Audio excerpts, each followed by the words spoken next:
Welcome back to Conversations Unchained. I'm Lance. Hey, I'm Zay. And before we even get started, Lance, let's take a quick cheers.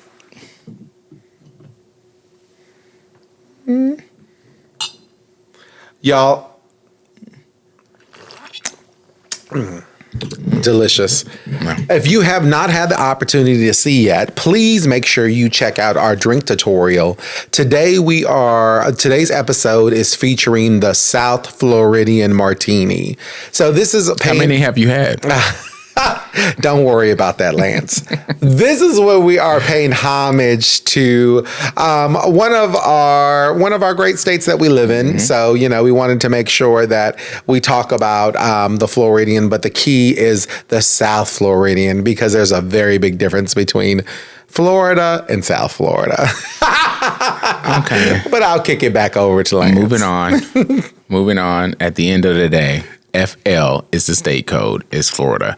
So today we are going to do a continuance of financial infidelity. Yes.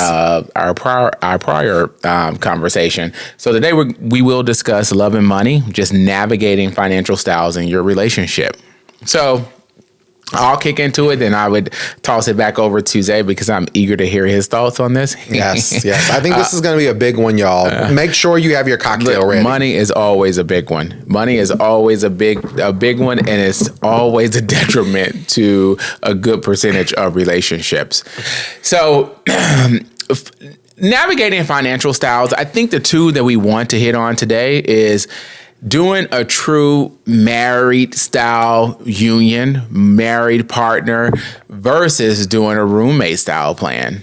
Yeah. And so a lot of people say what that means. Roommate style plan, you're looking to split the cost for specific elements for one individual and the other one takes the remainder. Whereas true union style, it truly becomes a household money. Like there is no longer separate accounts. There's no longer, this is my account, your account. I'm going to give you this much from my pay and you contribute this much and then the rest of the money is free game. So yeah, I would even take that one step deeper, y'all. I want to make sure that, and again, we always preference, especially with Conversations Unchained, is these are our opinions, y'all. This is why it's so important for you to comment below, give your opinions, give your thoughts, because we want to make sure that we understand everyone's thought process, and everyone's relationship. Absolutely. Yes. And the key here is, and we always say this with Conversation Unchained, is this is a conversation starter. We want you guys link unlocked. Yes. So we want you guys to take this and start it with your friends, start it in the comments, start it with somebody so that we can better understand relationships. But let me get back. I got off track, but let me get back. I would say also, even if you have, let's just say, I've seen some relationships that have, they do have a joint account together, mm-hmm. but the only thing that goes in that joint account is half the bills, right? So that, to me, in my mind, I think I would simplify it even more in saying that I'm in a roommate relationship versus a partnership relationship. And what's the difference, Zay, right? In my mind, the difference is we're very transparent. So I'm going to talk with Lance and I. Every single dollar I make goes into one account, and every single dollar that Lance makes goes into one account, and that is our account. And in that account, we do everything. So we pay bills, we do everything out of that account.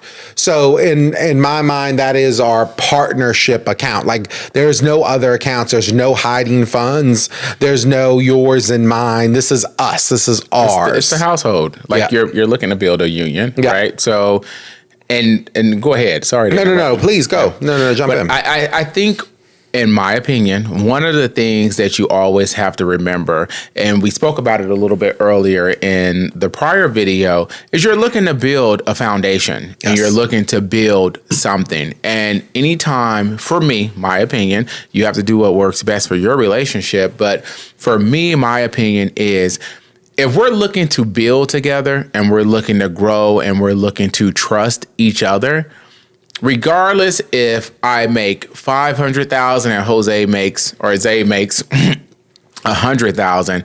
At the end of the day, we're building together, we're marching towards the same goal. That becomes it's household, right? And it speaks a little bit to being equally yoked. Realistically, everyone's not going to walk into a relationship where both people make the same amount of money. Like I may make more money or Zay may make more money, but I may be better at like keeping the household, cleaning the house, like washing the cars, just fixing things around the house where Zay may not be able to do that. So at the end of the day, all of that kind of factors into me as a person and him as a person and what we actually bring to the table. So, and one of the things that I feel is a big detriment to having what I would call a roommate style relationship is starting to split the money. We mentioned in financial infidelity, buying power, right? If it's two of us, we have better buying power than it just being one of us. And we need to set goals. We need to work towards something. So I think one of the advantages of having that type of union where the household kind of leads it is you can financial freedom, essentially. Like you can work towards, okay, we want to be able to save money to invest. We want to be able to save money to buy a house for vacation and different things of that sort. And when it's two people, it's better to combine it because you can probably save more and you're trying to help each other to a common goal. Yeah. I can say, like, you walk into a relationship, let's say I may have credit issues. You can get them resolved faster and move on as a union quicker if you're working together. And I think it leads to a lot of trust and financial independence as a union versus individual. I think what happens is, and y'all don't get me wrong. We are not here saying that. Well, I guess let me say this. We are not trying to say your relationship is any better or worse than ours because you handle your finances different, right? So I want to make sure we're clear around that. I think some of this is what we have learned in the past. I think that, especially, maybe in some families growing up, you just seen that's how things were, that, you have the one spouse has their credit card, they have their money, they give their half to cover whatever the bills are, and then you have the other spouse with their own credit card, their money, and then they give a half to what the household bills are. But on the sidelines, they're creating individual bills that the others really don't know about, right? One could potentially be in, $10,000 of credit card debt, and the other one has zero credit card debt, right? And so again, we are talking about, that, to me, in my mind, that lacks communication. That lacks the building of a foundation. We want to ensure, what we want to do is spark the conversation. I think what's lacking in a lot of relationships nowadays is the foundation. I think that we've gotten very comfortable in saying, oh, we bought a house, we have the mortgage, we have the utilities, we're good. and you're not. You're not good, right? I mean, and again, this is just my opinion. You're just roommates. That's all you are. I mean, so I really just want everyone to kind of step back and really open that conversation. Lance, I'll kick it back to you. But I think too, it is one of the points that you keyed in on. I think it lacks awareness from a relationship perspective, because in my mind, in my opinion, when you're aware of, stop looking at the immediate, look at the bigger picture. Yep. The bigger picture of a union is to basically grow and grow together, right? You start, in my opinion, you start creating all of these separate avenues, separate accounts. That leads to separate thoughts, separate goals, and a separate pathway where the individual is going to go somewhere differently from where you're wanting to go. And for me, it'll just lead to a lot of disconnects, arguments, discussions, and a lack of trust, when the initial thought of a union is to actually build trust and somewhat build dependence, on each other, and create a stable unit financially, where if something happens to one, you may be able to pick up and support, or vice versa. And with building the pathway of, oh no, you pay this and I'm going to pay the rest, or I'll pay this and you pay that. That just leads to a lot of resentments in the end game, for me, in my opinion. And it also just allows you to only see the immediate. You're not seeing the bigger picture of, hey, let's support each other. Let's get you right. I want to make sure that I'm right, so that if one fails, I'm able to step in, or vice versa. And then also, you need to remember, you're a union now. You're married. Yes. Right? So if one is out there spending and they've collected a lot of debt, like Zay mentioned, and the credit cards company, they want their money, or whatever other liens may be out there, or debts owed, do you think they're just going to go after the individual now? No, you're married. They're coming after you as a household. So always keep in mind that going down that separate path, it not only impacts you. I think it's it's one of the points that are missed in relationships. It's no longer a separate path. When you say I do, and you say, hey, like, we're together, I want to be in this, you're one now. Yeah. Before I jump into, I think and Lance and I are always fair, and I have my notes because I wanted to make sure I hit them. Before I jump into, I guess, why, a lot of people do a roommate style relationship, because I think there's probably some pros to that. I just want to say, I want to point out one very, very, a good friend of ours that is very, very wise with money. This individual that we know, he will save every dollar and penny that he could. I'm telling you. But there's one thing that he had told us once that made total sense, because I questioned it. I was like, why do you live so? Questions if you have. Yeah, I was like, why do you live so frugal? Like, I just don't understand why you do that. And he said, Zay, he says, my biggest thing is in my relationship, he said, I want to ensure that we could always live off of one income.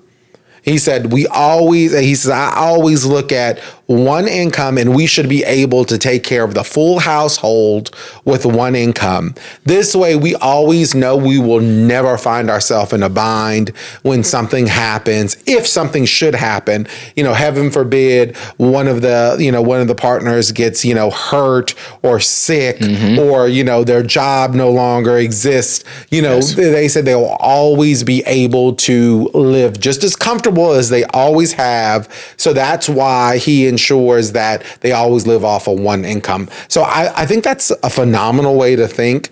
I mean, I'll be honest with you.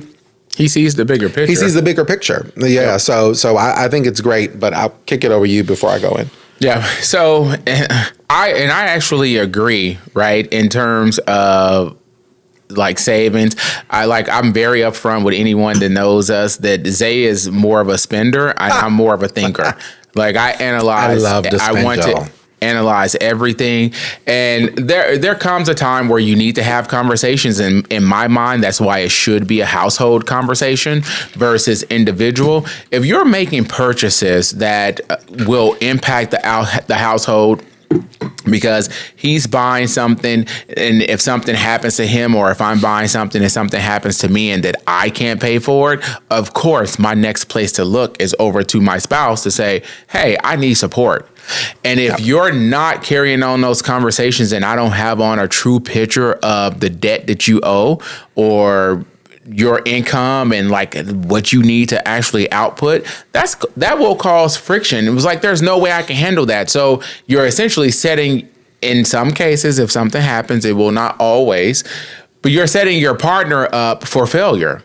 And for me, the two of you are looking to grow together. You're looking to build each other up. If I have to go and make a struggle and work 2 jobs to get somewhere, I'm expecting my partner to also go and work 2 jobs to kind of help bring in the same income.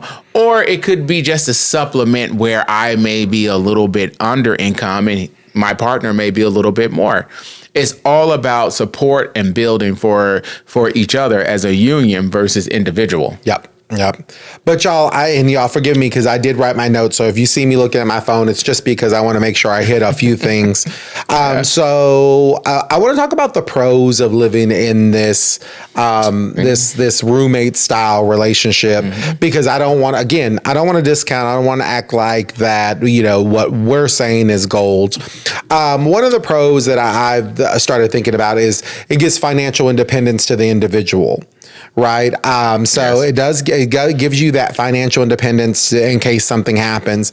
Here is my con to that. Right. My con to that is I think that we need to stop thinking about if you are in a true loving relationship and you guys have a very clear honesty and you guys have a solid relationship, why are we always thinking for the shoe to drop, right? So why are we always thinking in that nature? Some people are overthinkers and analyzers, and you want to evaluate every possible situation. And so maybe that's why this roommate style works for them.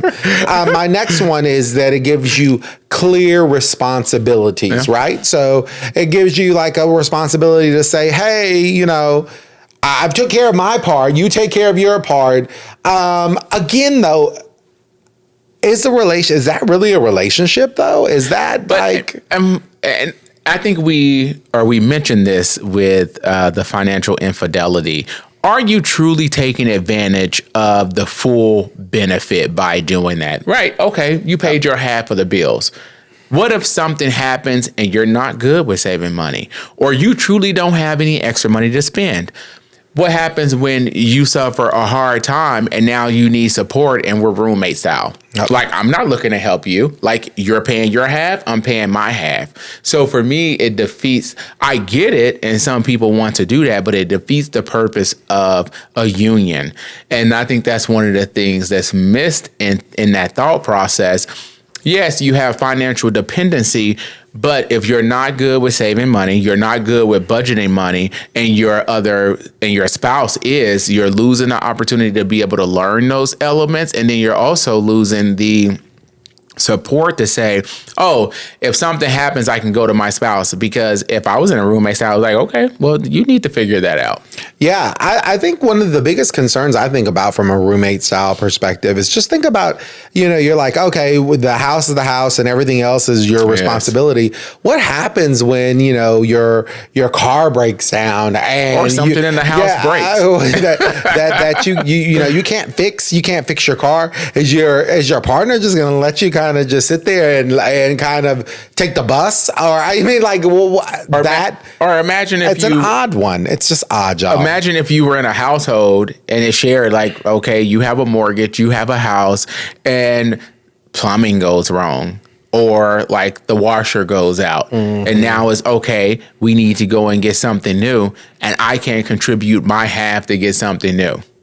Right. So go ahead. Sorry. No. I think, them are really, I'll be honest with y'all. I had to really dig to try to figure out what might be a pro, that made that, made the roommate style right. But I still really don't see the value in it.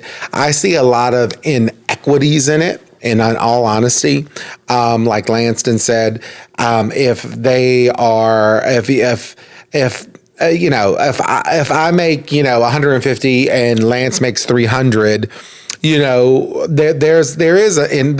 has more, right? He has more money to spend. So Lance could do more. If we lived in a roommate style, he could do a lot more with his income than I could because I don't have as much.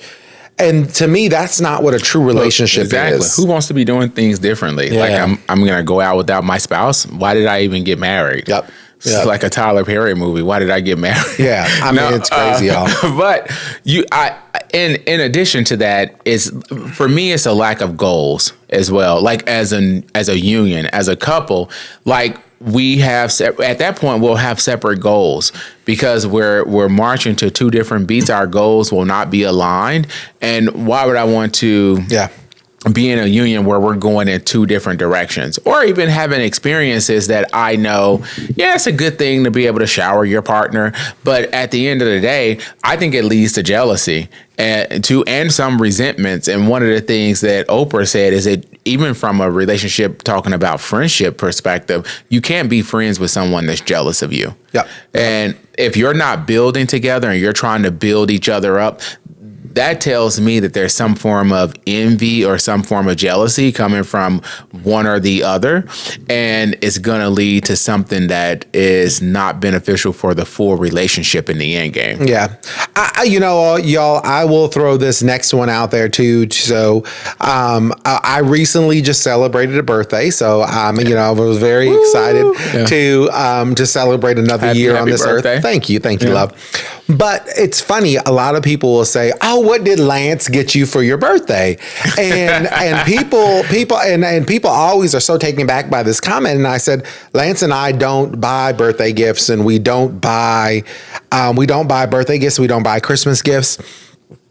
And the biggest reason is, in my mind, it defeats the purpose. Like, if Lance goes out and purchases something, I see the charge, right? I know what it is. Same thing for me. If I go out and purchase, there's no surprise. So, Lance and I live like every day is our birthday. Like, if there's something that I truly want, and it's more me always wanting than Lance does, y'all, I'll be very honest.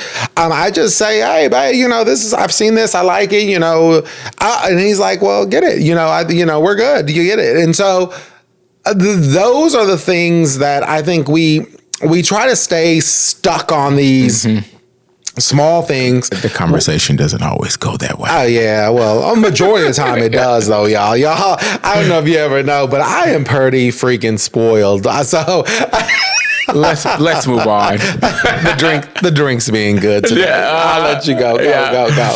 No, there's nothing wrong with that. At the end of the day, I work hard. Zay works hard. We are both working individuals. It's just one of those things where you have our needs and our wants are completely different, but we understand each other as a union. And like he was saying, people ask, "Hey, what are you getting Zay for his birthday?" Or what do you? Nothing. Like, we've been together going on 19 years. 19 years. Like, buying gifts. That's just money coming from the household. Like, people will say, hey, which car is yours and which one is Zay's? They're the households. At the end of the day, the household rules. If I want to go drive one of the cars and he wants to drive one of the others, it's not one of those where you have to ask me or I go and tell people, oh, this is my car and this is Zay's car. No, they are the household. The household paid for them. The household serviced them. It belongs to the household, which is the way that it should be. Yeah. Right. And, it's more. And I think that's huge. I mean, think about it. And I think that's maybe sometimes where you see even inequities with some of these relationships that I've seen. You'll see one partner, driving a very luxury vehicle, and you see the other partner in an old used car. And it's because they are living roommate style. I mean, it's very. Y'all, I hope y'all see the passion with me. I mean, again, I'm not knocking anyone that lives roommate style, but I think the conversation needs to be had. Are you truly in a real partnership relationship if you have to live roommate style? With real trust. Yeah. I think at the end of the day, it just boils down to, and like I said, sorry about that. Like I said, it depends on the type of relationship that you're looking for. If you're looking for, hey, I want to be in a relationship. I don't necessarily want the monetary commitment portion of it. I want to be able to control my income. I want to be able to control the bills that I'm paying, save what I'm saying and saving and spending how I spend or budgeting how I budget, and you go and do whatever you want, then hey, I think the roommate lifestyle will work for you. But I think if you're looking to actually build a relationship, work together as a union, have goals together, be able to more financially set yourself up to make investments, to do different things, to kind of create money longevity is what I'll say. I think you're going to want to go to more of a true married partner, household type situation. But it's all about what you want. And I think if we're not building together, we're not creating goals together, we're not learning more and more about each other, eventually I think most of us can agree we know where that's going to lead. Like you're going in separate directions. Y'all, I guess I will, start winding down to our closeout with this. Lance and I are very, this is really have taken us out of our box. We are normally very private people. You'll ask anyone that's very close to us. That's one thing that we have always made very firm with anyone that's close to us. We don't talk money. We never talk money with anyone because we feel it's just a taboo conversation. It's a household conversation. Yeah, it's a household conversation. But I just want everyone to really, and we don't share a lot because we don't want people to perceive us as bragging because we have nothing to brag about, right? We are just two men trying to live our life the way that we want to live it. But I will just tell you, being together 19 years and having the opportunity to have a partnership from day one, we are in a situation where, of course, we always, and I don't know if anyone knows this, but our primary residence is in South Florida. We love, I love the beach. So that made us there. Our secondary residence is in Atlanta, Georgia. So, a place that I would never leave in my whole entire life because I've been here 24 years. And then last but not least, if you guys are following our other page, RV Mobile Memoirs, we just introduced ourselves to the RV lifestyle. And we're spending about 4 months a year on that RV, living and traveling through the United States. Y'all, all this doesn't come because we said, oh, what's yours is yours and what's mine is mine. Yes. I'm telling you, we built such a foundation that we have the opportunity to do all of these great things. Somewhat financial freedom. Yeah. Yes. Yeah. I'm don't believe it did not come without struggle. Yes. Everything is a consequence. Like we made bad decisions. We made some good decisions and they led to consequences. But at the end of the day, and we'll talk about this on another segment, we were accountable for it. We said, oh, well, let's try this. Let's do something different. And just to give a little more meat to what Lance is saying, we made bad investments and we made good investments. Oh, but we made some bad decisions along the way. At the end of the day, it's not one of those where we made all good decisions. But it's, and again, I think I alluded to this. It's all about what you learn from it that builds the character. Absolutely. So with good decisions, bad decisions, we make them. And I think that you need to set yourself up to know that there will be some good, there will be some bad. Everything can't be all good. Everything can't be all bad. Just learn from it and go on. Absolutely. Y'all, I just, like I normally do, first off, I want to say thank you so much for taking the time out to look at our video. Again, if you like this content that we are doing, please like, subscribe, share. Please, please, please. Y'all, we cannot be great without y'all. So please, comment below. Tell us what you want to know. Tell us what you think about the segment. Tell us what the next thing you want us to talk through. Or a key point is just outside of talking through, if you come back to us and say, hey, I think that's a really good idea. What are some practices that you put into play to help you get there?